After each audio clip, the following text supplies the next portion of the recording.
जय श्री कृष्णा। मैं श्याम, आपका दोस्त, आपका प्रेमी, आपका सखा। भगवान के अपने स्वरूप मार्गशीर्ष मास कृष्णा पक्षी चतुर्थी को गीता साधक संजीवनी स्वाध्याय संवाद के 146 146 एपिसोड में आपका अभिनंदन करता हूँ, स्वागत करता हूँ। अभी तक हम लोगों ने गीता के 10 अध्याय संपूर्ण कर लिए। 11वें अध्याय के उत्तरार्ध में चल रहे हैं, जहां हम आज 42 श्लोक से आगे की यात्रा करेंगे। आज की यात्रा में आगे बढ़े उससे पहले आइए मन कर्म को भगवान के चरणों में लीन करते हैं। ध्यान की उसी प्रणाली के द्वारा जो भगवान में आत्म संयोग 6ठे अध्याय में बताई है। नासिका के द्वारों पर ध्यान, अर्धनमूलित आंखों से प्राण अपान को सम्य करते हुए समस्त चक्रों का भेदन करते हुए नौ द्वारे ध्येय अर्थात इस ब्रह्मरंध्र तक पहुंचना है। गहरी लंबी श्वास भरें। मूलाधार चक्र से यात्रा प्रारंभ करते हैं। रिंग नमो भगवते वासुदेवाय। रिंग नमो भगवते वासुदेवाय। रिंग नमो भगवते वासुदेवाय। रिंग नमो भगवते वासुदेवाय। रिंग नमो भगवते वासुदेवाय। रिंग नमो भगवते वासुदेवाय।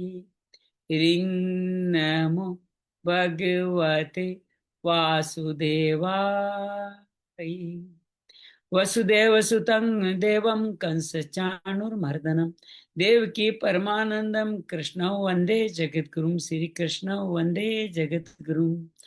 या देवी सर्वभूतेषु श्रीमद्भगवत गीता रूपेण संस्थिता नमस्तस्यै नमस्तस्यै नमस्तस्यै नमो नमः। या देवी सर्वभूतेषु साधक संजीवनी रूपेण संस्थिता नमस्तस्यै नमस्तस्यै नमस्तस्यै नमो नमः।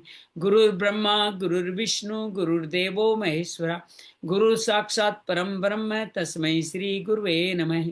गजाननं भूतगणाधिसेवितं कपितजम्बूफलचारुभक्षणं उमासुतं शोकविनाशकारकं नमामि विघ्नेश्वराय पादपङ्कजं।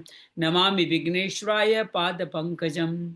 त्वमेव माता च पिता त्वमेव त्वमेव बन्धु च सखा त्वमेव त्वमेव विद्या द्रविणं त्वमेव त्वमेव सर्वं मम देव देव त्वमेव सर्वं मम देव देव।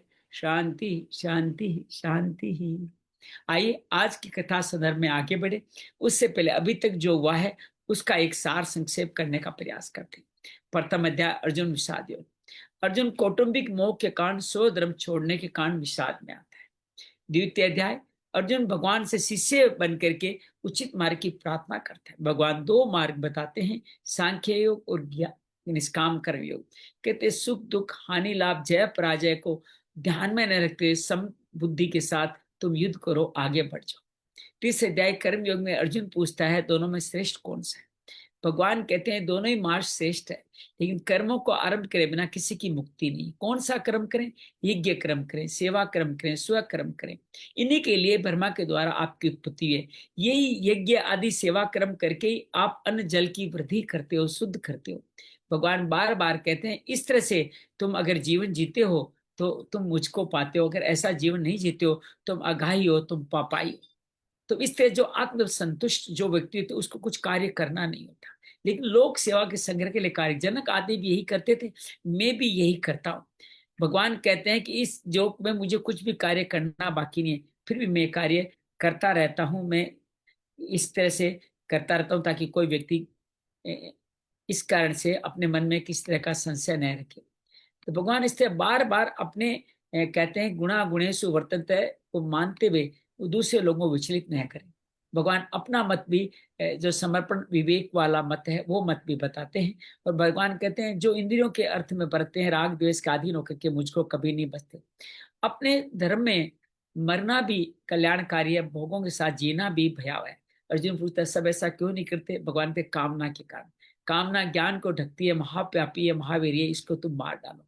चतुर्थ अध्याय में नष्ट कर डालो। चतुर्थ अध्याय में निष्काम कर्म का, ज्ञान कर्म संन्यास योग में निष्काम कर्म का इतिहास बताते हुए सूर्य से प्रारंभ करते हुए अर्जुन को कहते हैं कि मैं अवयव अविनाशी अपनी प्रकृति को योग में एक अधीन कर भक्तों की रक्षा करने के लिए, अधर्म का नाश करने के लिए बार बार प्रकट होता हूँ।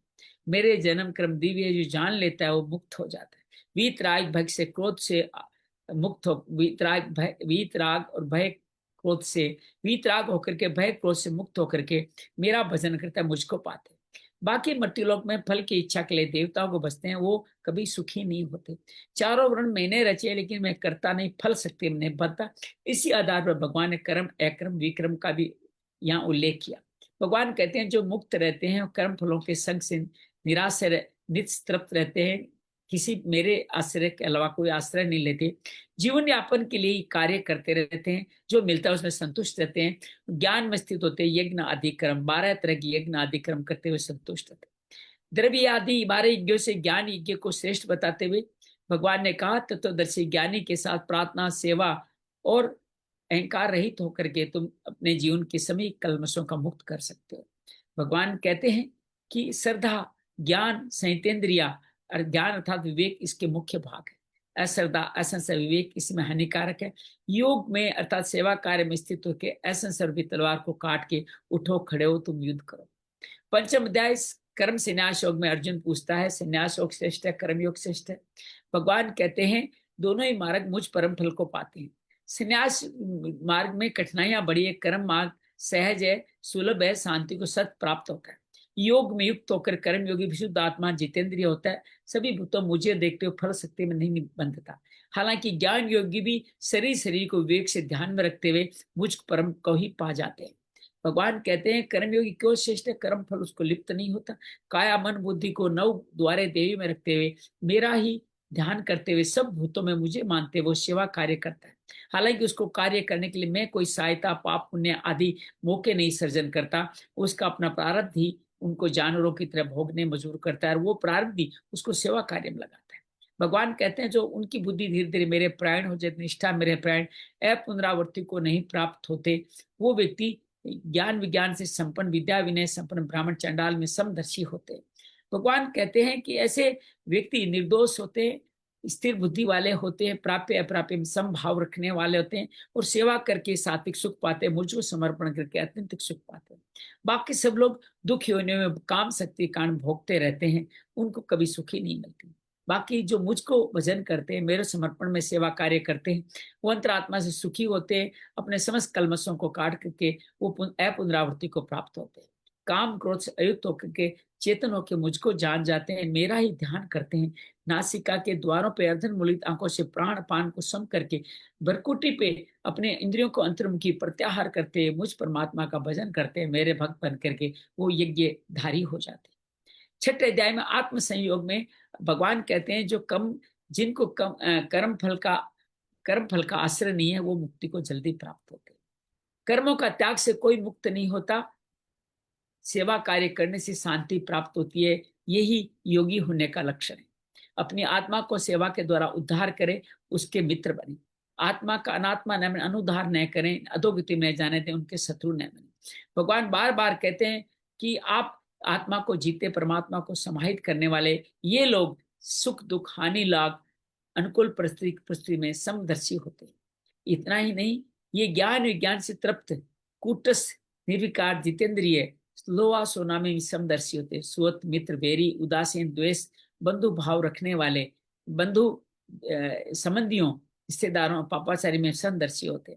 वो पवित्र आसन में बैठ करके दसों दिशाओं में नए देखते हुए नासिका के द्वारों पर ध्यान रखते हुए यम नियम का पालन करते हुए एकाग्रचित होकर मन को करके वो मेरा ध्यान करते हैं। इस तरह से वो परम शांति को पाते हैं, नैष्ठिकम शांति को पाते हैं और ये युक्ताहार विहार करने वालों का चित्त होता है। ऐसे लोग अपने चित्त को मेरे में एकाग्र निरुद्ध करते हुए मेरा ही चिंतन करते हैं। भगवान कहते हैं इस तरह से करने से अत्यंतिक सुख पाते हैं जो बुद्धि और इंद्रियों से जाना नहीं जा सकता। अत्यधिक सुख अत्यधिक हानि भी उनको विचलित नहीं करती। दुखों के संयोग का वियोग हो जाता है। समस्त संकल्पों का त्याग करते हुए धीरे धीरे धारणा वाली बुद्धि से मेरा ही चिंतन करते हैं। मेरे अलावा किसी और का मन भटक जाए तो वहां से मन भटक हटा के मेरे में लगा लेते हैं। इस तरह से वो ब्रह्म स्पर्श को पाते हुए मुझको पा जाते हैं। वो सब भूतों में मुझे देखते हुए वैसा ही बर्ताव करते हैं। उनके लिए मैं कभी अदृश्य नहीं होता, वो मेरे लिए कभी अदृश्य नहीं होते। भगवान दूसरों के सुख में वो सुखी होते, दुख में दुखियों की निराकरण का उपाय करते। अर्जुन कहता है कि मेरा मन बड़ा चंचल है, मैं ऐसा समदर्शी कैसे बनूं? भगवान कहते हैं अभ्यास वैराग्य नित्य निरंतर श्रद्धा पूर्वक करने से तुम बनोगे। अर्जुन पूछता है अभ्यास वैराग्य के बाद में भी कहीं मन विचलित हो गया तो मेरा क्या होगा? यात्रा पूरी होने से पहले शरीर शांत हो गया तो क्या होगा? आप बताइए। भगवान कहते हैं इस मार्ग पे जो चल चुका है, चल रहा है, या एक कदम भी रखा है, उसकी दुर्गति नहीं होती, विनाश नहीं होता। पहली बात। दूसरी बात, जो अंत समय में विचलित हो गया है वो स्वर्ग आदि के विघ्न भोग कर सिरमानों के घर में जन्म लेगा और उत्तम योनि में जन्म लेगा, और वो फिर परमात्मा कुछ पल भोग भोग करके मेरी तरफ खींच जाएगा और परमात्मा को पा जाएगा। जिसका अंतिम समय तक यात्रा संपूर्ण नहीं हुई वो व्यक्ति योगियों कुल में जन्म लेता है, और योगियों कुल में जन्म में उनको पूर्व जन्म की सिद्धियां अनायास से मिल जाती है। अनेक जन्मों की यात्रा करते हुए मुझको पा जाता है। भगवान कहते हैं सकाम तपस्वी अहंकार युक्त ज्ञानी और स्वर्ग आदि की कामना से के कर्मों से योगी श्रेष्ठ है। तुम योगी बन जाओ, मेरे भक्त बनो, श्रद्धा रखो, सर्वश्रेष्ठ योगी कहलाओ। सातवें अध्याय ज्ञान विज्ञान। भगवान ये कहते हैं मेरे में आसक्ति, मेरे में शरणागत, मेरा आश्रय लेने वाले में तुम्हें जो ज्ञान कहूंगा वो अद्भुत है। उसको जानने के बाद तुम्हें कुछ भी जानना बाकी नहीं रहेगा। ये ज्ञान विशेष है। भगवान कहते हैं हजारों मनुष्यों में कुछ लोग ही इस सिद्धि को पाते हैं।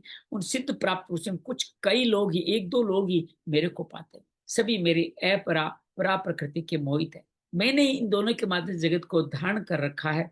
प्रभु प्रलय में ही हूँ, सभी मेरे अंदर ही पिरोए हुए हैं।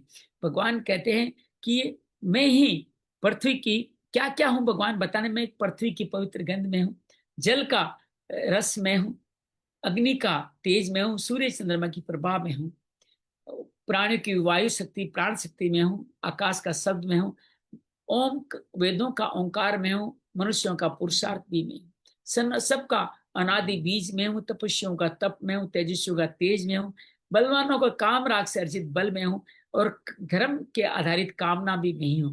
भगवान कहते इतना ही नहीं, रासिक तमस रजस भाव भी मुझसे हैं, लेकिन मैं उनमें नहीं, ये मुझके नहीं। इन्हीं भावों के कारण का ज्ञान अपरहित हो जाता है, और मेरे मुझ अवयव को नहीं जानते, मेरा भजन नहीं करते, वो कभी मुक्ति को नहीं पाते।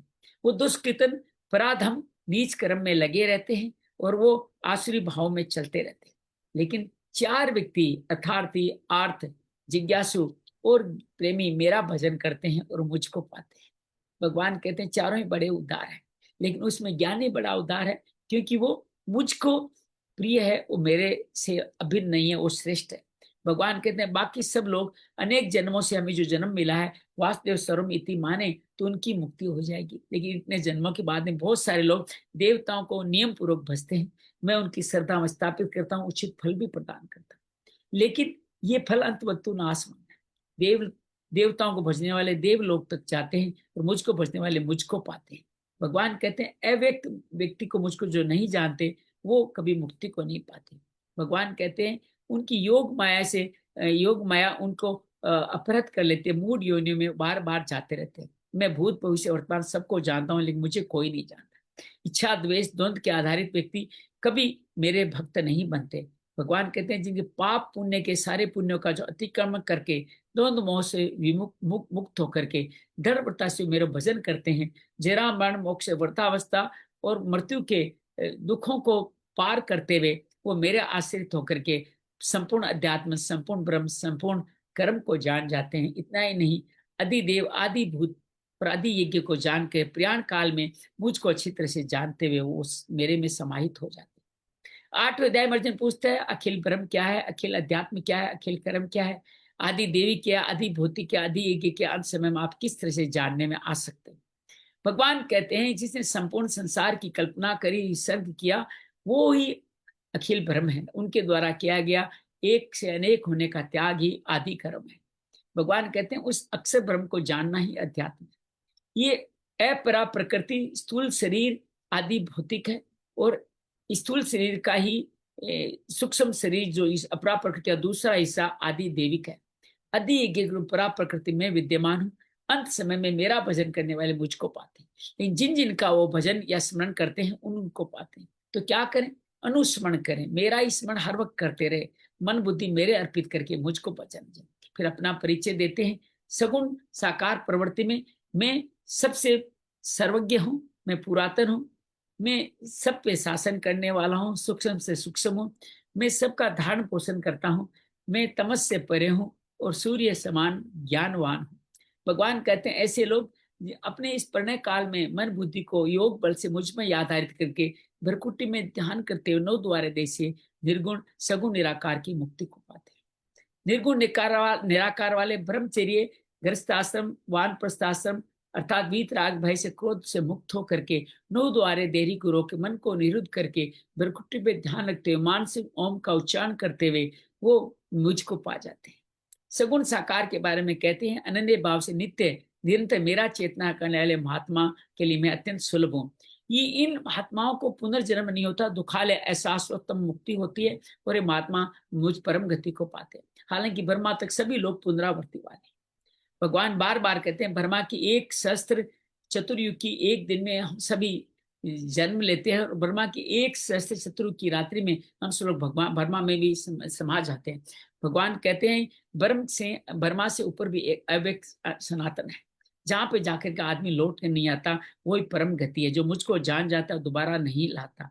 दो तरह की मुक्ति बताते हैं, एक पुनरावर्ती एक अपुनरावर्ती।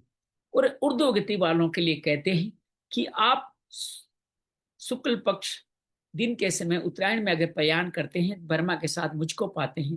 और जो जिनका थोड़ा बहुत स्वर्ग आदि के सुखों में मोह है वो कृष्ण पक्ष और रात्रि के समय में और दक्षिणायन में जाते हैं, स्वर्ग आदि के भुग होकर फिर पुनरावृत्ति को प्राप्त हो जाते हैं। भगवान कहते हैं इन दोनों गतियों को जानना जरूरी है, जानने वाला कभी मोहित नहीं था। वेदों में कहे गए यज्ञ दान तप के समस्त फलों का जो मुझको अतिक्रमण कर जाता है मुझको पाता है। 9वां अध्याय ज्ञान विज्ञान योग का ही आगे बढ़ावा करते हैं। इसको कहते हैं राज विद्या राज गुह्य। भगवान कहते हैं मैं तुम्हें गुह्यतम भक्ति योग जो प्रत्यक्ष है उसको ज्ञान विज्ञान की तरह करूंगा तुम मोक्ष पा जाएगा। भगवान कहते हैं विद्याओं की विद्या है अर्थात विद्याओं की राजा है, गोपनीयों की गोपनीय है, ये प्रत्यक्ष है, धर्म में है, सुख में है और इसको करना सहज है। अश्रद्धा वाले पुरुष धर्म के इस कार्य को नहीं कर पाते, मृत्यु संसार वृत्ति में बार बार भटकते रहते हैं। जो मुझको सर अव्यक्त को जान जाते हैं मुझको पाते हैं। इस संसार मुझसे, मैं संसार में नहीं, मैं आप सब में हूं, आप मुझ में नहीं, वायु में आकाश की तरह मैं सब में स्थित हूँ। भगवान अपनी महा सड़क के बारे में बताते हैं, सब भूतों का मैंने सर्जन किया लेकिन मेरी अध्यक्षता में प्रकृति ने किया, लेकिन मैं इसका कर्ता भाव उदासीनता में नहीं पता। सब लोग अपने कर्म फलों के अध्ययन पर ही दोबारा बाल सड़क के अंदर अपना जीवन पाते हैं और जब थक जाते हैं महाप्रलय मुझको जानते हैं। लेकिन जो धर्म के साथ नहीं चलते हैं, अज्ञानी लोग मुझको इस तरह से अवयव नहीं मानते, मेरी अवज्ञा करते हैं। वो आसुरी से राक्षसी, राक्षसी से मोहनी वर्ती के होते हैं, अविवेक तरीके से व्यर्थ आशा व्यर्थ कामना व्यर्थ ज्ञान के साथ मुझको नहीं पाते। आपको कौन पाते हैं? देवी संपदा वाले महात्मा जो अनन्य नित्य मेरा चिंतन करते हैं वो मुझको पाते हैं। वो निरंतर मेरा कीर्तन करते हैं, उपासना करते हैं, मेरा उनको नमस्कार करते हैं, दृढ़वर्ती होकर के मेरे भक्ति में लगे रहते हैं। ज्ञान योगी के द्वारा, कुछ कर्म योगी द्वारा मुझको पाते हैं, क्योंकि मैं ही करता हूँ, मैं ही यज्ञ हूँ, मैं ही हवन हूँ, मैं ही हवन की सामग्री हूँ, मैं ही स्वधा हूँ, मैं ही मंत्र हूँ, मैं ही घृत हूँ, मैं ही ओंकार हूँ, मैं ही तीनों वेद हूँ, मैं ही माता हूँ, पिता हूँ, धारण करने वाला हूँ, पिता मैं हूँ, स्थान हूँ, निधान हूँ, गति हूँ, प्रभु हूँ, साक्षी भी मैं हूँ और अनादि बीज भी मैं हूँ। मैं ही सूर्य की मैं तप करके अन्न और जल को पवित्र करता हूँ। मैं ही अमृत हूँ, मैं ही वर्षा हूँ, मैं ही सत्य हूँ, मैं ही असत हूँ। बाकी सब लोग वेदों में लिखे हुए पुण्यों को सुखों को भोग करने के लिए अपने पाप को क्षीण करते हुए पुण्य कमाते हैं, स्वर्ग लोग विस्तृत जीवन देते हैं, पुण्य क्षीण और फिर पुनरावृत्ति को प्राप्त हो जाते हैं। भगवान कहते हैं जो मेरा भजन करते हैं बिना किसी फल की इच्छा के, मैं उनके योग क्षेम की व्यवस्था मैं करता हूँ। इंश्योरेंस देते हैं भगवान उनको। भगवान कहते हैं जो श्रद्धा पर मुझको भोगते हैं, जो अन्य देवताओं को भजते हैं, वो मेरा ही भजन करते हैं लेकिन अविधि पूर्वक करते हैं। भगवान कहते हैं क्योंकि सर्व यज्ञों का भोक्ता प्रभु मैं हूँ, जो मुझको नहीं जानते उनका पतन हो जाता है। देवताओं को भजने वाले देवलोक को पाते हैं, पितरों को भजने वाले पितृलोक को पाते हैं, भूतों को भजने वाले अधम लोकों को जाते हैं, मुझको भजने वाले मुझको पाते हैं। भगवान कहते हैं मैं पत्र पुष्पम फलम तोयम, जो कुछ मुझे श्रद्धा समर्पण के मैं स्वीकार करता हूँ, जो तुम करते हो, जो प्रसाद ग्रहण करते हो, यज्ञ दान तप करते हो, मुझको समर्पण करते हो, सभी शुभ अशुभ फूलों से मुक्त होकर के मैं तुम्हें मुक्त कर दूंगा। भगवान कहते हैं मेरे लिए कोई प्रिय अप्रिय नहीं है, जो मेरा भजन करता है वो मेरा प्रिय। दूराचार्य से दूराचार्य भी अगर मेरा भजन करने चले, वो धर्मात्मा महात्मा होता है। अर्जुन तुम प्रतिज्ञा करो, उसको विचलित नहीं होने दोगे। भगवान कहते हैं पाप योनि वैश्य शूद्र स्त्रियां ब्राह्मण क्षत्रिय सभी मेरी भक्ति करने से मुक्ति के काने लायक हो जाते हैं। मेरे में मन लगाओ, मेरा भजन करो, मेरे लिए कर्म करो, मुझे नमस्कार करो, मेरे प्राण हटाओ, मैं मुक्ति प्रदान करूंगा। 10वां अध्याय जिसके अंदर विभूति योग में भगवान कहते हैं कि मैं तुम्हारे हित के लिए, मैं तुम्हारे यही नहीं कामों को दोबारा मैं तुम्हें कहने वाला हूँ, अपनी विभूतियों को बताना, तुम इसको सुनो। भगवान कहते हैं मेरी प्रकट होने के लो, मेरे इस प्रभु को महर्षि और देवता आदि भी नहीं जानते। भगवान अपनी कहते हैं मैं अजन्मा, अपने संपूर्ण लोगों का दृढ़ता से मैं हूं ये दृढ़ता स्वीकार कर लेता है, वो संपूर्ण पापों से मुक्त हो जाता है। भगवान अपनी 20 सिद्धियों के बारे में बताते हैं, बुद्धि ज्ञान असमोह क्षमा सत्य दम सम सुख दुख भाव अभाव भय अभय अहिंसा समता तुष्टि तप दान ये सभी भाव मुझमें। समस्त सृष्टि 4 सनकादि 7 महाऋषि और 12 मनुओं के द्वारा मेरे द्वारा हुई। जो मेरी इस विभूति को तत्व से जान लेता है वो व्यक्ति मुझको पा जाता है, वो मेरी कृपा का पात्र बन जाता है। भगवान इसी बात को बार बार कहते हैं, इसमें कोई भी संशय नहीं है, तो समझ लेता है मुझको पा ही लेता है। भगवान कहते हैं मैं संसार मात्र का प्रभाव प्रलय हूँ, ये मान के जो चेष्टा करता है मुझ में श्रद्धा रखने वाला बुद्धिमान भक्त मेरा ही भजन करता है। भगवान का भजन करने वाला बुद्धिमान कैसे करे भजन, मत चिता मेरे में चित लगाएं, मेरे अर्पण करें, आपस में मेरी कथाओं का बोध यंत्र कथयंत्र करें, मैं उनको शांति और संतोष और प्रेम प्रदान कर दूंगा। भगवान कहते हैं इस तरह से भजन करने वाले व्यक्ति नित्य निरंतर मुझ में लगे प्रेम पूर्वक भजन करते हैं, उनको समता वाला समबुद्धि वाला योग प्रदान करता हूँ, जिससे वो मेरे को प्राप्त कर जाते हैं। उन भक्तों पर मैं कृपा करने के लिए उनके स्वरूप में स्थित हो उनकी जो अंधकार रूपी संस्कार हैं उनको अपने प्रकाश रूपी कृपा से दिव्य मान करके संपूर्ण कर देता हूँ, उनको खत्म कर देता हूँ। इस तरह भगवान अपने भक्तों की बार बार तारीफ करते हैं। तो अर्जुन कह बैठता है मैं जान गया आप परम भरम है, परम धाम है, परम पवित्र है, आप शास्त्र दिव्य पुरुष आदि देव है। ये आप स्वयं तो कहते हैं, लेकिन नारद व्यास असित देवल आदि भी कहते हैं। भगवान कहते हैं कि मुझसे जो कुछ कह रहे हैं सब मैं मानता हूं, आपके प्रगट देवता दानव दोनों ही नहीं जानते। हे भूत बावन भूतेश देव देव जगत पते पुरुषोत्तम, आप ये स्वयं अपने आप को जान सकते हैं, इसलिए इन विभूतियों से संपूर्ण लोक को व्याप्त करके स्थित है। अपनी दिव्य विभूतियों का संपूर्णता से वर्णन करने में आप ही समर्थ हैं। भगवान कहते निरंतर मैं सांगोपांग चिंतन करना चाहता हूँ, इसलिए मुझे किन भावों से आपका चिंतन कर रहा हूँ मुझे बताए। आपकी योग सामर्थ्य विभूतियों को विस्तार से कहिए, मेरे को सुनते सुनते तृप्ति नहीं हो रही है।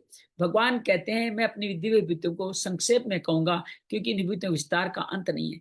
भगवान कहते समस्त सृष्टि का आदि मध्य अंत में हूँ, संपूर्ण प्राणियों की आत्मा भी मैं हूँ। भगवान आगे कहते हैं कि आदित्य के पुत्र विष्णु में हूँ, सब प्रकाशवान वस्तुओं में मैं सूर्य में हूँ, और भगवान कहते हैं मरुतों का तेज में हूँ, नक्षत्रों का अधिपति चंद्रमा भी में हूँ, वेदों में साम वेद में हूँ, देवताओं में इंद्र में हूँ, इंद्रियों में मन में हूँ, और प्राणियों की चेतना भी में हूँ। भगवान कहते रुद्रों में शंकर में हूँ, यक्ष राक्षसों में कुबेर में हूँ, वशुओं पवित्र करने वाले अग्नि में हूँ, शिखर पर सुमेरु भी में हूँ। भगवान कहते पुरोहितों में बृहस्पति मुझको मान, सेनापति में स्कंद मुझे मान, कार्तिकेय मुझे मान, जलाशय में समुद्र मुझे मान, महर्षि में भृगु में हूँ, और अक्षरों में ओम में हूँ, जप यज्ञ में जप यज्ञ में हूँ, और स्थिर रहने वाले में हिमालय भी में हूँ। भगवान बार बार के संपूर्ण वृक्षों में पीपल में हूँ, देव ऋषियों में नारद में हूँ, गंधर्वों में चित्ररथ में हूँ, सिद्धों में कपिल भी में हूँ। भगवान अपने अवतारों को ही बता रहे हैं। अमृत मंथन के समय में उत्पन्न हुए उच्चेश्वरा ऐरावत कामधेनु में हूँ, अमृत मंथन में काम आए वासुकी नरक में हूँ, और मनुष्य में राजा को मेरी होती जानो। आयुधों में वज्र में हूँ, संपूर्ण उत्पत्ति का काम धर्म के आधार पर कार्य करने वाले काम भी मैं हूँ। और भगवान इस तरह अपनी विभूतियों को बताते चले जाते हैं। अनंत नाग में हूँ, जल में हूँ, जल में वरुण में हूँ, और पितरों में अरियमा में हूँ, शासन करने वाले में यमराज में हूँ, देवत्व में प्रहलाद में हूँ, गणना करने में ज्योतिष काल में हूँ, पशुओं में सिंह में हूँ, पक्षियों में गरुड़ में हूँ, पवित्र करने वाला वायु में हूँ, सस्यधारियों में राम में हूँ, जल जंतुओं में मकर में हूँ, और सभी नदियों में माँ गंगा में हूँ। संपूर्ण सृष्टियों का आदि मध्य अंत भी मैं हूँ। अध्यात्म विद्या और वाद विवाद में वाद भी मुझको ही माने। भगवान कहते हैं सभी अक्षरों में आकार में हूँ, द्वंद्वों में समास में हूँ, और मैं अक्षय काल का भी महाकाल हूँ, सबकी ओर मुख बनने वाला धाता भी मैं ही हूँ। भगवान कहते हैं सबका हन करने वाली मृत्यु, भविष्य में उत्पन्न होने वाला मैं हूँ। स्त्री जाति के 7 गुण जिनकी कहते हैं कीर्ति, श्री, वाक, स्मृति, मेधा, धति, क्षमा भी मैं ही हूँ। भगवान कहते हैं गाई जाने स्तुतियों में भरत शाम, छंदों में गायत्री मंत्र, और 12 महीनों में जो अभी चल रहा है मार्गशीर्ष मास, और ऋतुओं में मैं बसंत ऋतु में ही हूँ। भगवान इस तरह से अपना बार बार जिक्र करते हैं। छल करने वालों में जुआ, तेजस्वियों में तेज में हूँ, विजय करने वालों की विजय में हूँ, और सात्विक भावों का सात्विक भी मैं हूँ। भगवान कहते हैं वंशियों में भगवान वासुदेव कृष्ण में हूँ, पांडवों में धनंजय में हूँ, मुनियों में वेद व्यास में हूँ, कवियों में अर्थात सर्वज्ञों में मैं शुक्राचार्य में हूँ, दमन करने वालों की दंड नीति में हूँ, विजय पाने वालों की विजय नीति में, गोपनीय भाव में मौन में हूँ, और ज्ञानवानों का ज्ञान में हूँ। समस्त प्राणियों का अनादि बीज में हूँ। चर अचर सब प्राणी मेरे बिना है, अर्थात चर अचर सब कुछ मैं ही हूँ। भगवान इस तरह अपना पूरा वर्णन करते हैं, कहते हैं मेरी दिव्य विभूतियों को अंत नहीं, मैंने केवल विस्तार से सिख संक्षेप में ही इन विभूतियों को बताया है। भगवान अगले भाव में इस बात को फिर कहते हैं कि जो भी शोभा एक विशेष ऊर्जा युक्त प्राणी पदार्थ दिखाई दे वो सब मेरा ही अंश से उत्पन्न हुआ समझो। भगवान कहते हैं इससे ज्यादा मैं क्या कहूँ, समस्त ब्रह्मांड मेरे एक अंश से ही व्याप्त है, अंश से ही समाहित है, अंश के कारण ही व्याप्त करके स्थित है। 11वां अध्याय में हम लोग प्रवेश करते हैं विश्व दर्शन योग। भगवान की इतनी सारी बातें सुनकर के अर्जुन के उन सबको जो सुना है उसको देखने की बात करता है। भगवान कहते हैं मद अनुग्रह है, ये पहला मंत्र याद रहेगा, मेरे पे अनुग्रह करो। भगवान को गदगद भाव के यही शब्द बोलो, मद अनुग्रह है, मद अनुग्रह है, मद अनुग्रह है। भगवान ऐसा कहने से कृपा के विश्वरूप दिखा देते हैं, हमें क्या नहीं दे सकते।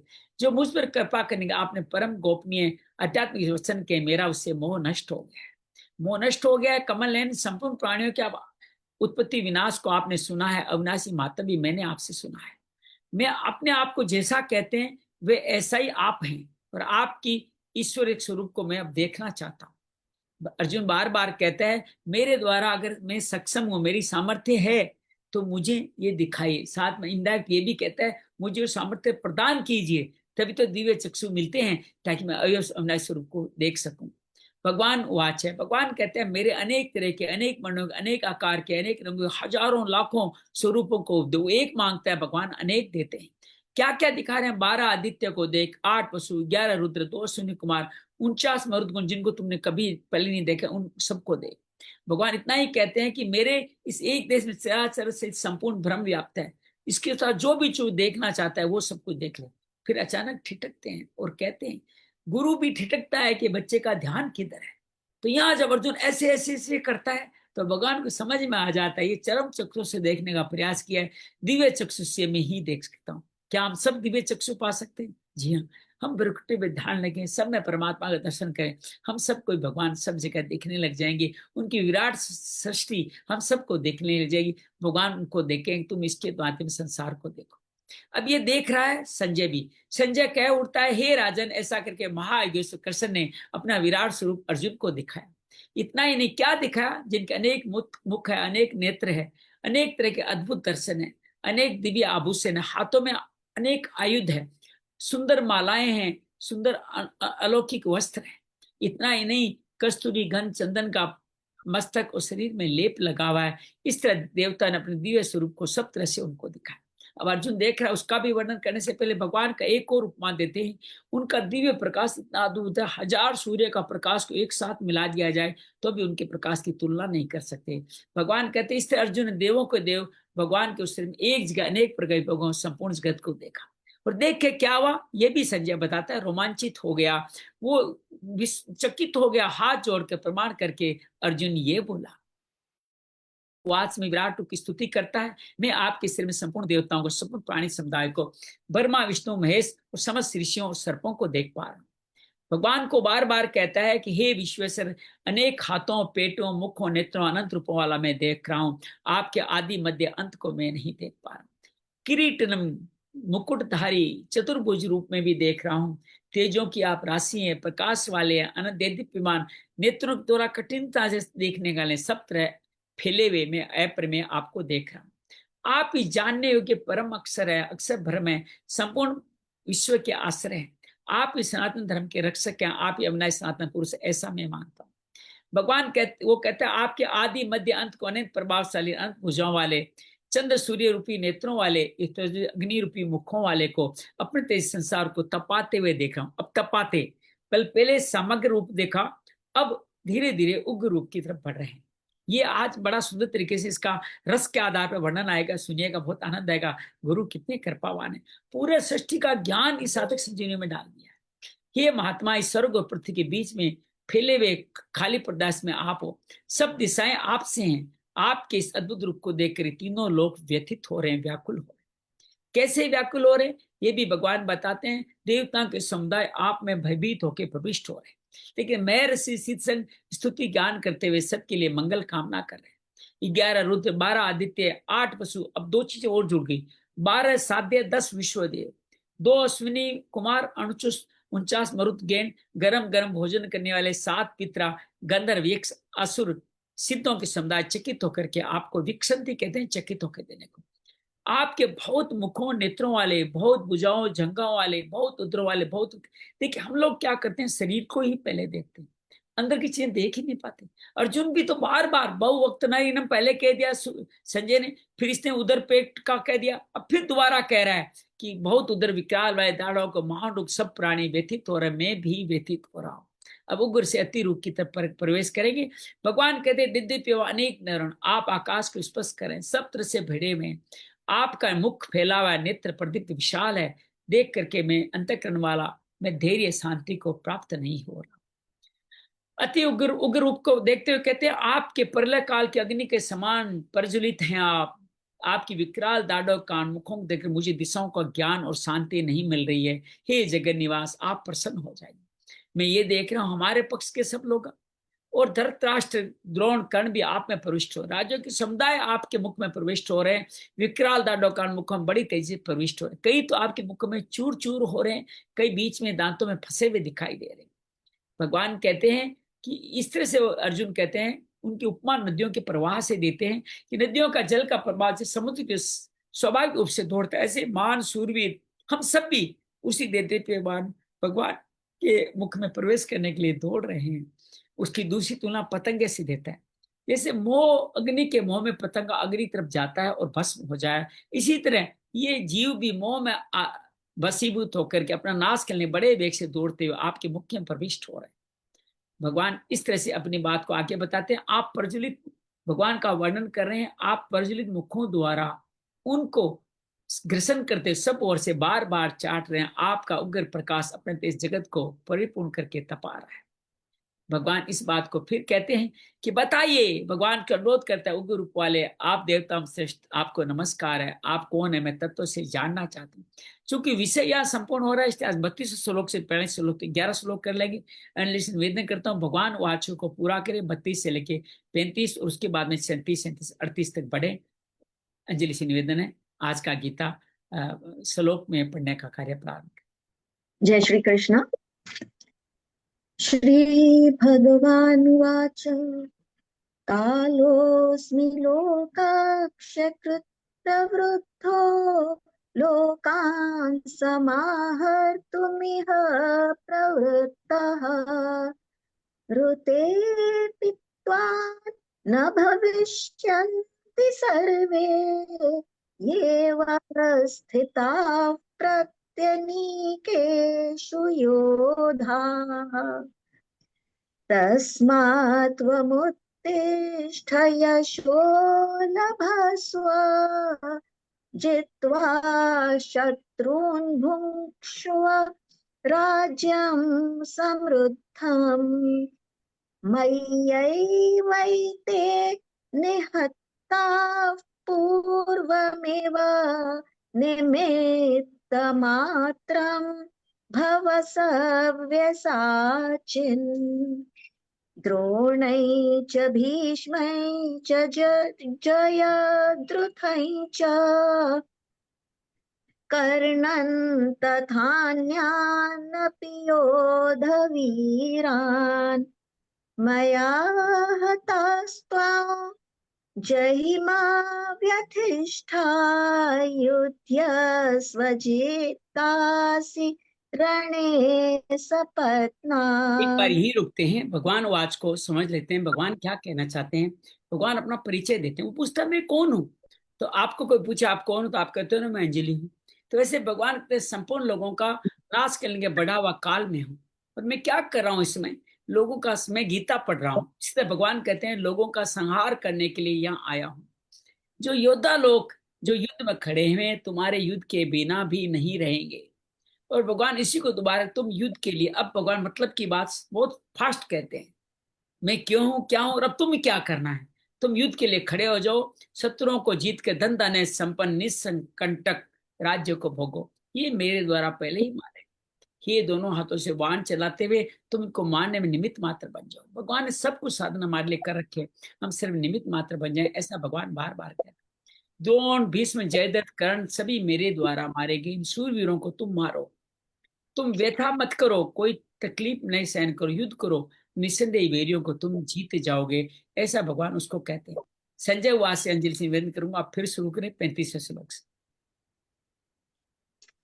सञ्जय उवाच एतत् श्रुत्वा वचनं केशवस्य कृताञ्जलिर्वेपमानः किरीटी नमस्कृत्वा भूय एवाह कृष्णम् सगद्गदं भीतभीतः प्रणम्य अर्जुन उवाच स्थाने हृषीकेश तव प्रकीर्त्या जगत्प्रहृष्यत्यनुरज्यते च रक्षांसि भीतानि दिशो द्रवन्ति सर्वे नमस्यन्ति सिद्धसङ्घाः कस्माच्च तेन न मेर्न गरीयसे ब्रह्मणोऽप्यादिकर्त्रे अनन्तदेवेश जगन्निवास त्वमक्षरं सदसत्तत्परं यत् त्वमादिदेवः पुरुषः पुराणस्त्वमस्य विश्वस्य परन्निधानम् वेत्तासि वेद्यै च परै च धाम त्वया ततं विश्वमनन्तरूप। जय श्री कृष्ण। बहुत सुंदर। अब संजय कह रहे हैं कि भगवान के समय के ये वचन सुन करके कांपते हुए, यहाँ शब्द है वेपमान, कांपते हुए, किरीटधारी अर्जुन हाथ नमस्कार कर भयभीत होते हुए भी प्रणाम करके गदगद वाणी से, भगवान दो भाव है, गदगद और भयभीत और कांपना, तीनों एक साथ है। हे अंतर्यामी भगवान, अर्जुन कहते हैं आपके नाम गुण लीला का कीर्तन करने संपूर्ण जगत हर्षित हो रहा है, अनुराग प्रेम को प्राप्त हो रहा है। और आपके नाम गुण के, देखो दो बात है, नाम गुण कीर्तन आप हर्षित होंगे और आपके विकार आदि राक्षस भाग जाएंगे। ये है नाम गुण कीर्तन का पूरा प्रताप, इन लाइनों में बताया है। दसों दिशाओं में भाग रहे हैं, संपूर्ण सिद्धगण आपको नमस्कार करें, ये होना उचित ही है। भगवान कहते हैं गुरुओं के भी आप गुरु हैं। अर्जुन कहते हैं ब्रह्मा के भी आदि करता है। लिसित गण आपको नमस्कार क्यों न करें। हे जग जग निवास, आप ही सत्य है असत्य है, वो सत्य असत्य से परे भी कुछ है तो वो भी आप ही है। भगवान इस तरह से कहते हैं आप आदि देव पुराण पुरुष, आप ही इस संसार के परम आश्रय है, आश्रय आप है।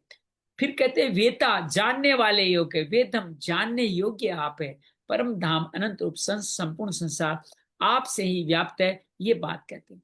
गुरुदीप जी आभा, आभा से आप निवेदन करेंगे 39 40 41 श्लोक पढ़े, 39 40 41 अर्जुन जय की श्री प्रार्थना कृष्ण। पढ़े। नमस्कार पढ़े, नमस्कार। आयुर्यमोऽग्निर्वरुणः शशाङ्कः प्रजापतिस्त्वं प्रपितामहश्च नमो नमस्तेऽस्तु सहस्रकृत्वः पुनश्च भूयोऽपि नमो नमस्ते।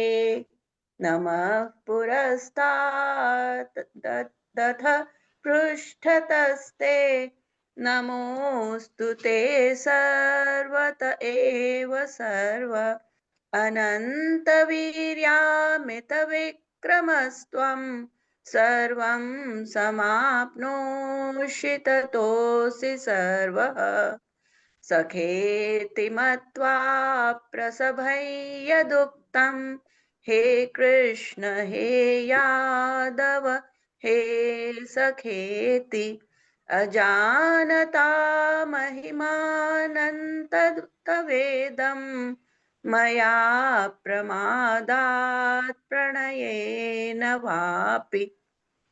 भगवान अर्जुन कहता है भगवान को आप ही वायु हो, आप ही यम हो, आप ही अग्नि हो, आप ही चंद्रमा हो, आप ही दक्ष प्रजापति हो, आप ही परमपिता, आप ही ब्रह्मा के परपिता हो। आपको 1000 बार नमस्कार है, बार बार नमस्कार है। कहते हैं कि सब आपको आगे से नमस्कार, पीछे से सब और 10 दिशाओं से नमस्कार। आप अनंत वीर्य असीम पराक्रम वाले हो, आपने सबको एक देश समेट रखा है, सब कुछ आप ही है। भगवान को कहते हैं हे कृष्ण हे यादव हे सखेती, ऐसा मानकर मैंने आपका किया है। अब पढ़ेंगे गुरुदीप जी 42वां श्लोक।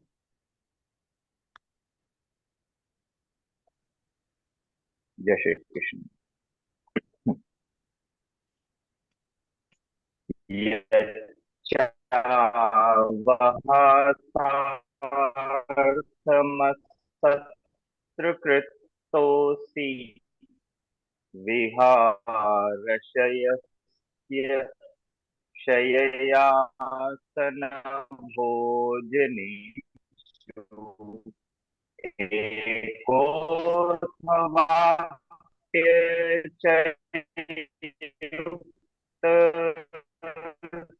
तत्समक्षं तत्क्षमाम्ये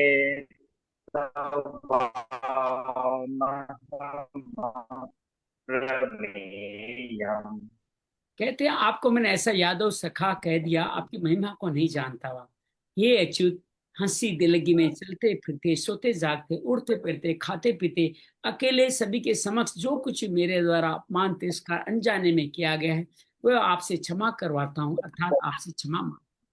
अर्जुन को इस तरह से क्षमा मांगता है। और अब आज के 4 श्लोकों में अर्जुन अपनी स्तुति को पूरा करके नई डिमांड भी रखने वाला है। आइए 43वें श्लोक से आज की यात्रा प्रारंभ करते हैं। पितासि लोकस्य चराचरस्य त्वमस्य पूज्यश्च गुरुर्गरीयान् न त्वसमोऽस्त्वेति कुतोऽन्यो लोकत्रयेऽप्यप्रतिम प्रभाव।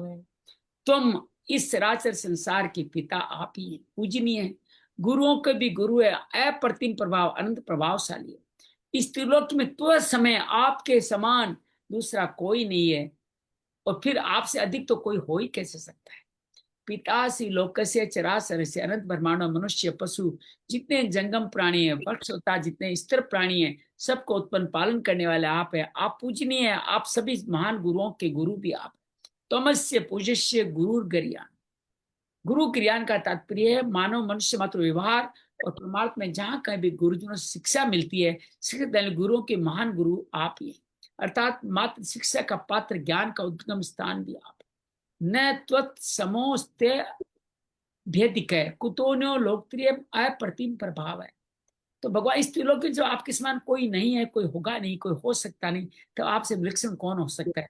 आपका प्रभाव अतुलनीय है, इसकी तुलना किसी से नहीं की जा सकती। सार क्या है इस श्लोक का? लौकिक संसार की सत्ता को लेके कहते हैं इस त्रिलोक में आपके समान दूसरा कोई नहीं, फिर अधिक कैसे हो सकता है? परंतु वास्तविक दृष्टि से जब भगवान के कुछ है ही नहीं, फिर उनके समान अधिक करना बनता ही नहीं।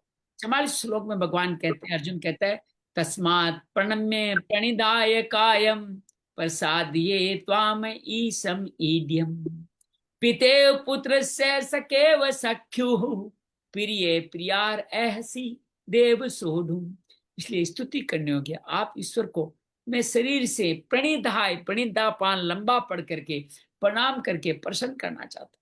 पिता जैसे पुत्र के, देखिए बड़ी बात है, हम सबको संदेश है, पिता जैसे पुत्र के, मित्र के, पति के पत्नी के अपमान सह लेता है, मित्र मित्र के अपमान सहता है, पिता पुत्र से अपमान सहता ही रहता है, वो उसकी नीति है, उसको सह लेता है। पति पत्नी के अपमान सह लेता है। हे देव, आप भी मेरे सहने में अर्थात क्षमा करने में समर्थ हैं, मेरे को क्षमा कर। बड़ी अद्भुत बात कही है। भगवान अर्जुन कहता है, तस्मात् प्रणम्य प्रणिधाय का अयम प्रसादे त्वाम ईसम ईडियम। आप अनंत ब्रह्मांड के ईश्वर है, इसलिए सबके द्वारा स्तुति कीजिए आप ही। आपके गुण प्रभाव महत्व अनंत है। ऋषि देवता महापुरुष आपकी नित्य स्तुति करते हैं तो भी पार नहीं पा सकते। ऐसी स्तुति करने की आपकी मैं क्या स्तुति कर सकता हूँ? मेरे से आपकी स्तुति करने का बल नहीं है, सामर्थ्य नहीं, कि मैं तो केवल आपके चरणों में लंबा पढ़ के प्रणिधान प्रणिपातेन दंडवत प्रणाम करके आपको प्रसन्न करना चाहता हूँ। पितेव पुत्र से सखेव सख्यु प्रिय प्रियासी देव सुन। हमारे लिए इसमें थोड़ी समझने की बात है। किसी का अपमान होता है तो 3 कारण से अपमान होता है, हमारा भी और दूसरों का अपमान भी 3 कारणों से करते हैं। पहला, असावधानी से, प्रमाद बस आपने किसको कह दिया, हल्के पे के ले लिया, हंसी दिल की विनोद में ख्याल न रखने से आपने किसी का अपमान कर दिया। तीसरा, अपनेपन की घनिष्ठता होने पर भी अपने साथ रहने का महत्व न जानने से कर दिया। जैसे गोदी में बैठा हुआ बच्चा अज्ञान उस पिता की दाढ़ी मूछ खींचता है, कभी थप्पड़ लगा देता है, कभी लात मार देता है। बच्चे की ऐसी चेष्टा देख पिता क्या होते हैं, राजी होते हैं और प्रसन्न होते हैं। वो अपने में भाव ही नहीं लाते कि पुत्र मेरा अपमान कर रहा है। मित्र मित्र के साथ चलते फिरते उठते बढ़ते जैसा व्यवहार करते, चाहे जैसे बोलते, अरे तुम बड़े सत्यवादी, हमने देखा है तुम कितना सत्य बोलते हो, अब तो तुम बड़े आदमी हो गए इसलिए हमें क्या समझोगे, अब तो तुम राजा हो गए हो। तो मित्र उसकी बातों का ख्याल नहीं करता, वो तो ये समझता है बराबरी के मित्र हैं। ऐसी हंसी दिलगी तो होती रहती है। पत्नी के द्वारा भी आपस में प्रेम के कारण उठते बैठते बातचीत करने आदि में पति की जो कुछ अवहेलना होती है उसे पति सह। हम सबको आज संत भी कह रहे थे, पति को भगवान का रूप माना गया है, भगवान का एक रूप है मौन। तो पति पत्नी कुछ भी कहे, पति को हमेशा मौन ही रहना चाहिए, रिएक्ट नहीं करना चाहिए, तो उसे पति सह लेता है। यहाँ भी यही कहते हैं, जैसे पति नीचे बैठा हो तो ऊंचे आसन बैठ जाए, कभी किसी बात को अवहेलना भी कर दे, पति को स्वाभाविक ही सह लेता है। सह लेना नहीं चाहिए, ये होता है, सह लेता है। अर्जुन कहते हैं जैसे पिता पुत्र के, मित्र मित्र के, पति पत्नी के अपमान को सह लेता है अर्थात क्षमा कर देता है, ऐसे ही भगवान आप भी मेरे अपमान सहने में समर्थ हो, मैं आपसे क्षमा मांगता। 41 से 42 श्लोक में अर्जुन 3 बातें कही। क्या कही? प्रमादात, प्रमाद से, एवासार्थम हंसी दिलगी से, और प्रणयन प्रेम से।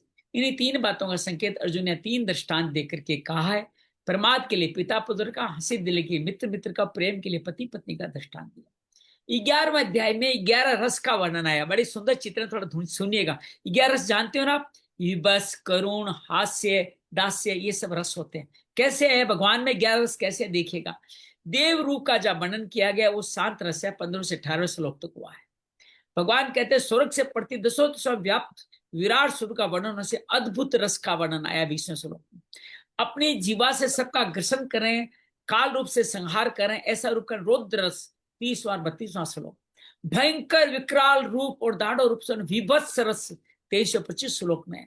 तुम युद्ध के लिए खड़े हो जाओ, इसमें वीर रस आए। लंबे पढ़कर दंडवत करने से, प्रणाम करने से दास्य रस आया है। मुख्य मुख्य योद्धाओं अन्य राजाओं को भगवान के मुख में जाते देखते से आप में करुणा रस आया होगा। धर्षा से मित्र मित्र, पिता तो पति पति के अपमान को सहले, 3 रस आ गए।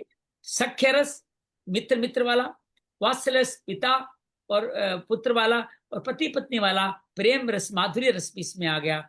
और सब बातों को हंसी आदि की स्मृति कर रहे हैं अर्जुन, मैंने सब हंसी मजाक किया था, वहां हास्य रस भी आ गया। देखिए कितने सुंदर 11 रसों का वर्णन संत यहाँ पे कर रहे हैं। अब 2 श्लोकों में अर्जुन नई प्रार्थना करते हैं, व्यथित है चतुर्भुज रूप दिखाने की। अदृष्ट पूर्व है स्थितो अस्मि दृष्ट्वा भयेन प्रव्यथितं मनो मे, तदेव में दर्शय देव रूपम प्रसिद्ध देवे जगन निवास है। अदृष्ट पूर्व, जिसको पहले कभी नहीं देखा, उस रूप को देखकर, कौन सा रूप? यही विराट रूप। मैं हर्षित भी हो रहा हूं और भय से अत्यंत व्यथित भी हो रहा हूं। मुझे उसी देव रूप, इस चतुर्भुज में पहले क्या देखा था? किरीट चतुर्भुजधारी देखा था ना, उसी रूप को, देव रूप को दिखाइए। ऐसा नहीं पहले कभी देखा हो। अर्जुन को चुपके से भगवान ने कभी चतुर्भुज बचपन में दिखाया हो, जवानी में देखो, ऐसा नहीं है। इसी विराट रूप में ही चतुर्भुज रूप देखा है, उसी देव रूप को दिखाइए हे जगन निवास, आप प्रसन्न हो जाए। विराट भगवान से प्रार्थना, भगवान से विराट रूप दिखा दिया। ऐसे देव रूप दिखाने की प्रार्थना कर रहे हैं। आशा होने से भगवान देव रूप देखने प्रार्थना करता है। अदृष्टो अस्मि दृष्ट्वा भयेन च प्रवर्तितं मनो में, आपका ऐसा अलौकिक आश्चर्य विशाल रूप मैंने पहले कभी नहीं देखा। आपका ऐसा भी रूप है, ऐसी मेरे मन में संभावना भी नहीं थी, ऐसा रूप देने की मेरी कोई योग्यता भी, आपने ही दिखा दिया। ये तो केवल आपकी तरफ से कृपा करके दिखा है। इससे मैं अपने आप को बड़ा सौभाग्यशाली, हर्षित पा रहा हूँ, गदगद हो रहा हूँ। सादे स्वरूप की उग्रता को देख करके मैं भय से व्याकुल भी हो रहा हूँ। तदेव में दर्श्य देव रूपम, तत्सब यहाँ पर्याय वेची है। तदेव कहने से मालूम अर्जुन ने देव विष्णु पहले कभी देखा है, जो अभी सामने नहीं है। विष्णु देखने में जहाँ अर्जुन पहले दृष्टि, वो पहले स्टार्ट में क्या देखा था? कमलासन, ब्रह्मा विष्णु महेश तीनों को पश्चाम देवांश देव देव ब्रह्मांड मीसम कमलासनस्त। वहां जो ब्रह्मा के जो नाल के सारे जहाँ गए, वहां विष्णु को देखा था उन्होंने। इसे सिद्ध हुआ कमल जिसकी नाभि से निकला है, उससे साई चतुर विष्णु को अर्जुन ने देखा है। और मैं आपको किरीट गदा चक्र धारण किए हुए देख रहा हूं, अभी देख रहे हैं। वो किरीटिनम गदिनम चक्रन, इन दोनों बातों से सिद्ध होता है अर्जुन ने विश्व रूप के अंतर्गत भगवान के जिस विष्णु रूप को देखा था, उसी के लिए अर्जुन वही देव स्वरूप मेरे दिखा, ऐसा कह रहे हैं। तो भगवान देव रूपम कहने का यहाँ तात्पर्य, मैंने विराट रूप में आपने विष्णु रूप को देखा था, आप मेरे को केवल विष्णु रूप ही दिखाई। तो इस बात 15 श्लोक में अर्जुन ने भगवान के लिए देव कहा है। पश्यामि देवांस्तम देव देव, यहाँ भी देव रूप दिखाने की बात की। इसका तात्पर्य विराट रूप भी नहीं और मनुष्य रूप भी नहीं, केवल देव रूप दिखाइए। आगे 6 श्लोक में तेनेव पद से विराट मनुष्य का निषेध करके भगवान चतुर्भुज विष्णु रूप बन जाने के लिए प्रार्थना करते हैं। प्रसिद्ध देवे जगन निवास है, यह जगन निवास संबोधन विश्व रूप का देवे समय चतुर्भुज का संकेत कर रहा है। अर्जुन ये तो संबोधन दे करके ये कह रहे हो संपूर्ण संसार का निवास आप में है, ऐसा विश्व रूप तो मैंने देख ही लिया है। अब आप देवताओं का मालिक विष्णु रूप, देवेश, देवेश मतलब देवताओं का मालिक। इसकी श्लोक की विशेष बात, संत बहुत कम श्लोकों में विशेष बात या बात मर्म की बात लिखते हैं, ये समझिएगा थोड़ा। भगवान का विश्व रूप दिव्य है, अविनाशी है, अक्षय है। इस विश्व रूप में अनंत ब्रह्मांड, ब्रह्मांड उत्पत्ति स्थिति प्रलय कल्याण, ब्रह्मा विष्णु महेश भी अनंत है। नित्य स्वरूप अनंत विश्व उसमें लीन होते हैं, अवय उन्हें ज्यों का त्यों रहता है।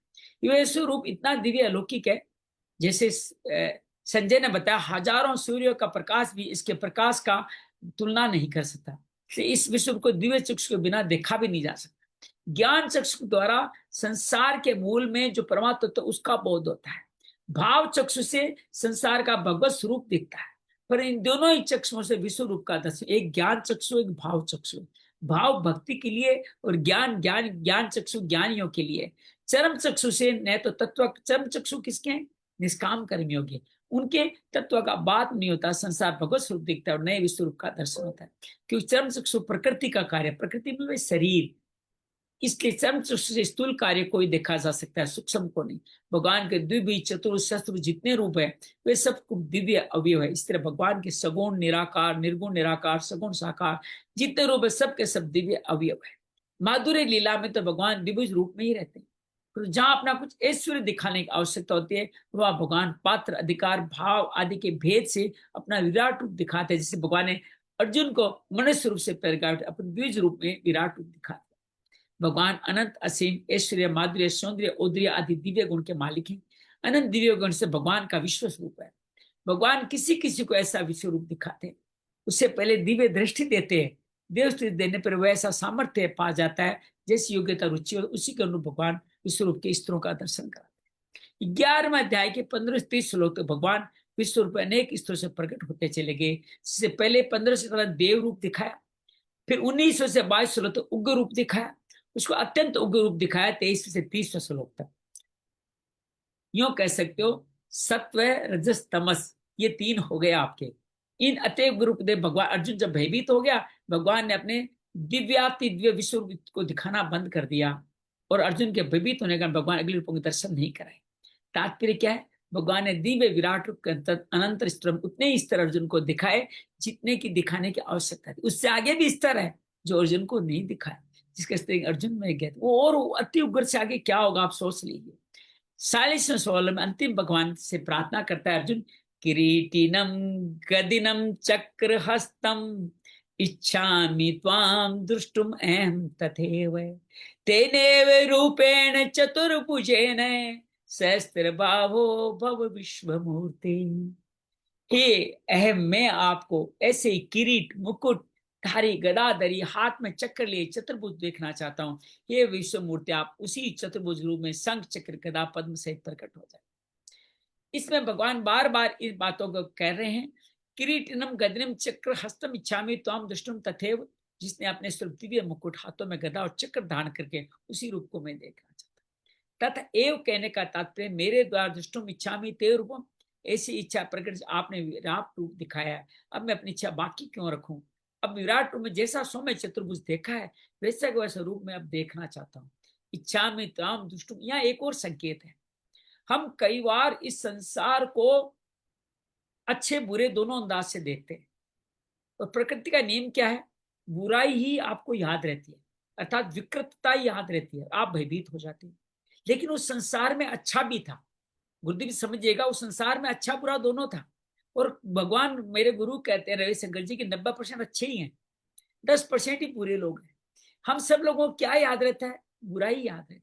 ऐसे भगवान का विराट स्वरूप में भी 90% अच्छाई है, 10% ही ये विकरालता थी। देवेश देव रूपी तो दिखाया था, सब सिद्धों को स्तुति करते भी दिखाया था भगवान। इसलिए अर्जुन क्या कह रहा है? अब बुराई बुराई देख के भयभीत हो गया, अब 100 में 10% जो उसको 90% था, जो उसको 10% लगा, उस समय चतुर्भुज को देखना चाहता। अपने जीवन को आप ऐसे देख करके देखे, विराट रूप के दर्शन हो जाएंगे। हमेशा अच्छाई का दर्शन करें। तेने रूपेण चतुर्भुजेन शस्त्र भाव भव विश्व मूर्ति। 15-17 श्लोक जिस विराट रूप अर्जुन चतुर्भुज विष्णु को देखा था, उस विराट रूप का निषेध कराने के लिए अर्जुन ने यहाँ पद देते हैं, तेन चतुर्भुजेन, ये चतुर्भुज रूप दिखाने के लिए, अर्थात केवल अच्छा अच्छा दिखाइए, बुरा बिल्कुल नहीं देखना मेरे को। विराट रूप के साथ ने ऐसा निषेध करने के लिए है। लेकिन जो व्यक्ति इस दुख के साथ सुख को स्वीकार कर लेता है और सुख में ही बना रहता है, दुख में ही, उसको चतुर्भुज रूप ही विराट रूप में दिखता है। ये बात ध्यान रखिएगा, अर्थात वो जीवन में सब आनंद अनुभव करता है। पूरे श्लोक में तीनों पदों का तात्पर्य यह है, तदेव तथेव तेनेव। अर्जुन विश्व रूप से बहुत डर गए थे, इसलिए 3-4 एव शब्द का प्रयोग भगवान से कहते हैं, मैं आपका केवल विश्व रूप ही देखना चाहता। हम सब भी अपने दुख तकलीफों से डरे नहीं, उसको भगवान की विराट स्वरूप की लीला समझे। हमारे दुश्मन उसमें जा रहे हैं, हमारे जीवन के दुश्मन भी उनमें समाहित हो रहे हैं, ऐसा माने। आप केवल चतुर्भुज प्रकट हो जाए, ऐसी प्रार्थना करते हैं। शस्त्र भाव संबोधन का भाव ऐसा मालूम पड़ता है, 1000 हाथों वाले भगवान आप 4 हाथों वाले हो जाइए। हे विश्व मूर्ति संबोधन का ये भाव मालूम, अनेक रूपों वाले भगवान आप एक रूप वाले हो जाए। आप विश्व रूप का उपसंगार कर चतुर्भुज विष्णु रूप से हो जाए। सार संक्षेप कहते हैं भगवान इसमें। मूल श्लोक में भगवान गदा और चक्र धारण किए बताए गए, तथापि चतुर्भुजन पद से चारों भुजा में गदा चक्र संग पद्म भी समझ लेना चाहिए। 21 श्लोक में अर्जुन से पूछा, उग्र रूप वाले आप कौन हो? भगवान उत्तर दिया, मैं काल हूं, संहार करने आऊं। ऐसा सुनकर अर्जुन विकराल रूप देख अर्जुन ऐसा लगा कि भगवान बड़े क्रोध में है, इसलिए अर्जुन भगवान से बार बार प्रसन्न होने के लिए प्रार्थना करते हैं। अर्जुन की इस भावना को दूर के लिए भगवान जो कुछ कहेंगे वो हम कल सुनेंगे। अंजलि से अनुरोध करते हैं कि आप हमारे आज के 2 श्लोक, पहले 2 श्लोक पढ़े, 43-44 आप पढ़े, 45वां आभा पढ़े, 46वां श्लोक हमारे गुरुदेव जी पढ़े, उनका भावार्थ भी हमारे सामने रखें। पितासि लोकस्य चराचरस्य त्वमस्य पूज्यश्च गुरुर्गरीयान् न त्वत्समोऽस्त्यभ्यधिकः कुतोऽन्यो लोकत्रयेऽप्य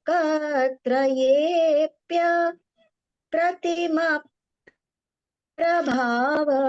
तस्मात् प्रणम्य प्रणिधाय कायं प्रसादये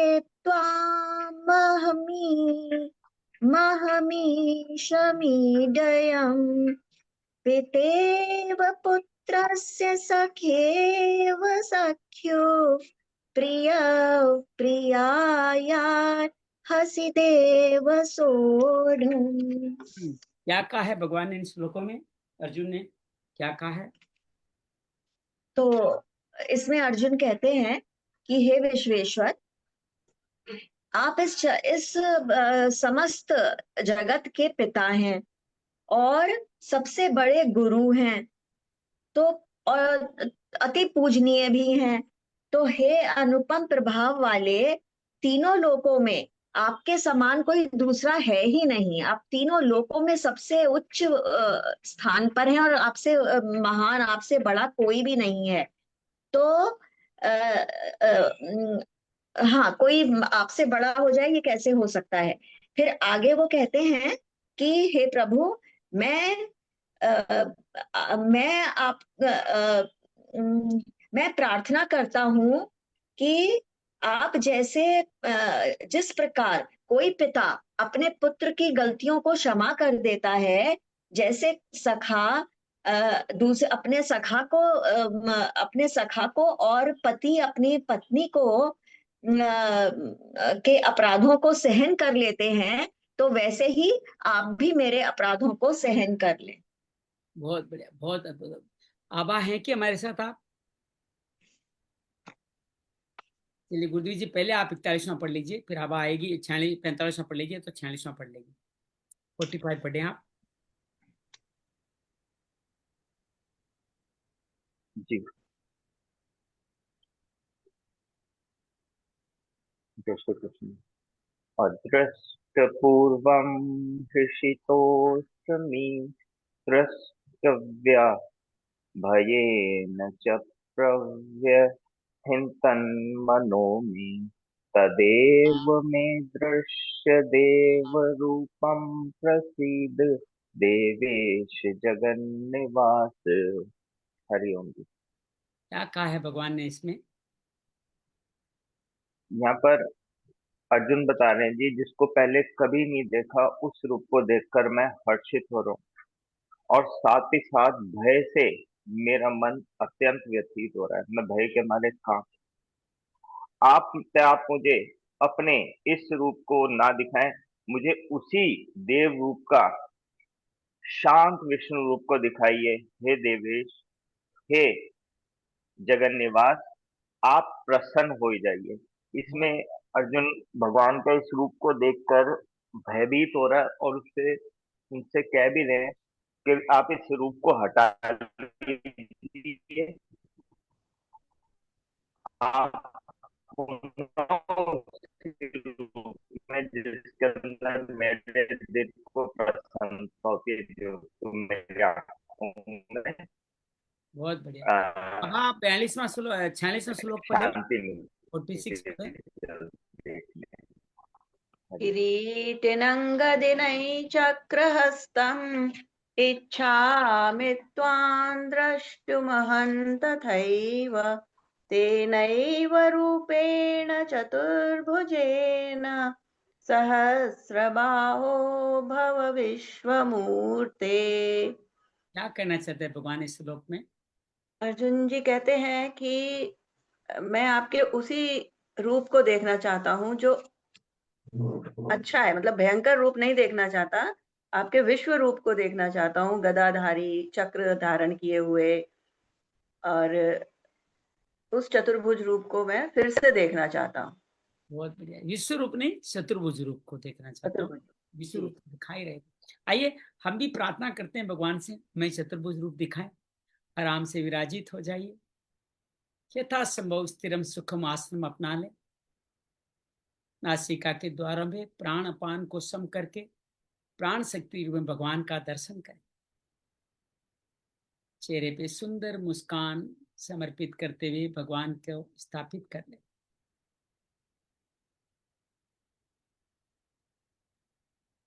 परा प्रकृति, स्थूल और सूक्ष्म शरीर, परा प्रकृति भगवान की उपस्थिति के प्रति सजग हो जाए।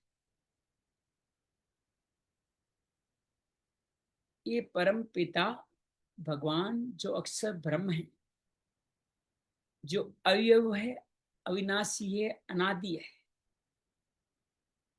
जो समस्त गुरुओं का भी गुरु है, समस्त देवों का भी देवेश है, उस भगवान को हम देख रहे हैं इस विश्व रूप में। लेकिन उनको विकराल रूप को देख करके हम भगवान को कह रहे हैं, हे भगवान प्रसन्न हो जाइए।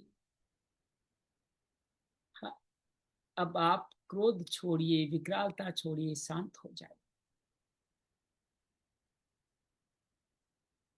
भगवान बार बार अर्जुन यही प्रार्थना भगवान से कहता है कि मैं आपका वही रूप देखना चाहता हूँ। कौन सा रूप देखना चाहता हूँ? वो रूप जिसको देख करके मैं अपने सारे अपराध क्षमा करवा सकूं। क्या अपराध? कैसे अपराध? प्रमाद में, जैसे पिता पुत्र पिता से कर लेता है, दिल लगी में मित्र मित्र के साथ कर लेता है, प्रेम वश पत्नी पति पिता के साथ कर लेती है, जिसे वो तीनों सहन कर लेते हैं, उसी तरह आप भी मुझे सहन करें। मेरे इन अपराधों को जो मैंने आपके साथ किए हैं, उन सब अपराधों को आप क्षमा कर। कहते हैं कि आप चतुर्भुज, जिसमें मुकुट भी हो, शंख चक्र गदा पद्म, जो आपके विश्व रूप में मैंने दर्शन किए हैं। मैं कमल के आसन पर स्थित बर्मा की नाल के साथ आपको शेष नाग की सैया पे बैठे भी दर्शन किए हैं। इन्हीं रूपों को आप मुझे चतुर्भुज रूप में दोबारा दिखाइए, सौम्य रूप में दिखाइए। जीवन में हम सब भी अपनी समस्याओं को, विकरालताओं को देखना नहीं चाहते। उस विकरालताओं में हमारे सारे क्लेश भी कट रहे हैं, इसको भी नहीं देख पाते। जब जब जीवन में दुख, तकलीफ, समस्याएं, कठिनाई आई है, तब तब हमारे जीवन के विकार घटे। माँ कुंती इसीलिए तो प्रार्थना करती है कि दुख जब होगा तो आपका दृश्य देखना आसान हो जाएगा। अर्जुन यहाँ विकराल रूप को नहीं देख पा रहा है। वो उनकी विकरालता से इतना भयभीत है कि सौम्य भाव ही देखना चाहता है। बार बार क्षमा मांगते हुए उसी चतुर्भुज दिव्य सौम्य रूप को देखना चाहता है, जिसको उसने इसी विराट स्वरूप में देखा था। हम सब भी भगवान के इसी चतुर्भुज रूप को अभी देख रहे हैं। सर की चोटी के ऊपर ध्यान ले जाएं। पहले सभी आयुधों पे निगाह ले जाएं। आयुध से भगवान की प्राप्ति होगी। शंख, भगवान के 4 हाथों में शंख, उसके ऊपर चक्र, फिर गदा, फिर पद्म। भगवान का सौम्य मुस्कुराता हुआ चेहरा, उसके ऊपर किरीट, तिलक और मुकुट भी धारण किए हुए हैं। भगवान के जो पद्म है, चौथे हाथ में पद्म के ऊपर ब्रह्मा जी विद्यमान है। उसी ब्रह्म कमल की नली से ही शेष नाग की सिया पे भगवान विष्णु का दर्शन किया था। इस चतुर्भुज स्वरूप का दर्शन करके शरीर, मन, वचन को आनंदित हो जाएं। भगवान कल ये स्वरूप दिखाने ही वाले हैं।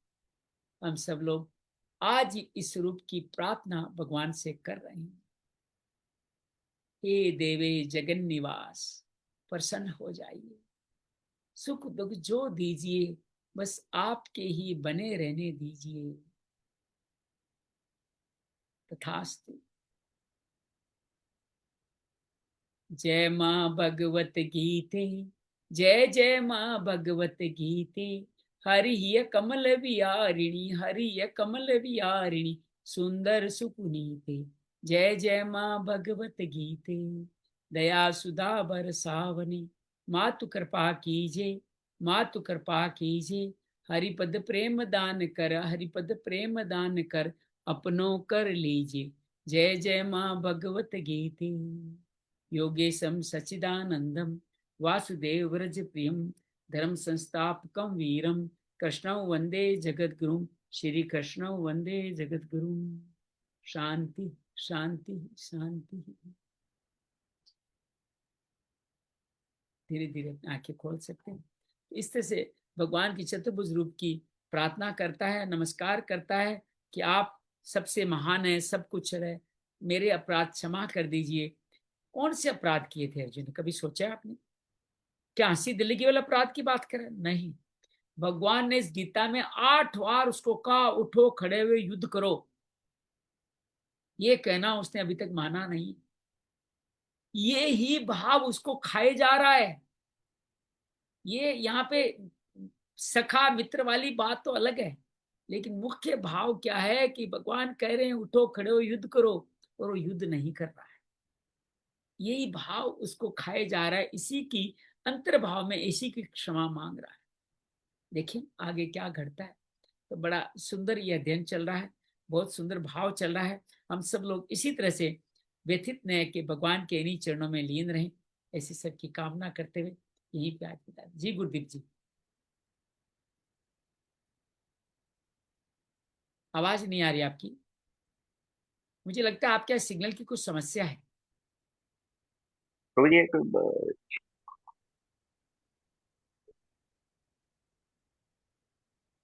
अब बाहर आ रहे हैं, अब आप बोलिए। हाँ जी, बात है। अब आ हाँ रही। भाई। अच्छा, तो 46वें श्लोक में जंगम प्राणियां हैं, उसका क्या हाँ, तात्पर्य होगा? जंगम का तात्पर्य है कि जो एक स्तरम होता है, एक जंगम, जंगम होते हैं जो चल सकते हैं, जैसे पशु पक्षी और मानव। तो स्तरम का मतलब है पेड़ पौधे लता पुष्प, ये चल नहीं सकते। तो इन दोनों का स्तरम जंगम का मतलब यही है। जंगम जो चल सकते हैं, स्थिर जो स्तर है।